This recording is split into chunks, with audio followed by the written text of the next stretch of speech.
Some of the general traits and characteristics that would be consistent with Rodney Alcala, as well as other serial killers, would be very glib and charming, a lack of empathy, extremely callous, very grandiose, and extremely manipulative.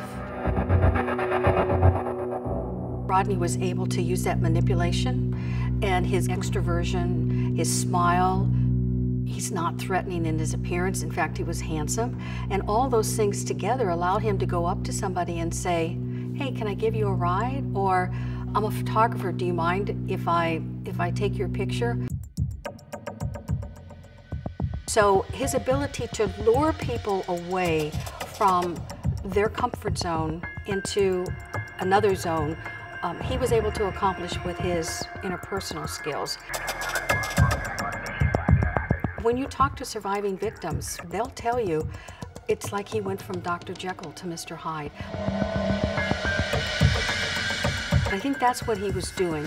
Used his interpersonal skills, moved them into a place where he had them by himself, and then he would use blunt force trauma to overwhelm them and overpower them.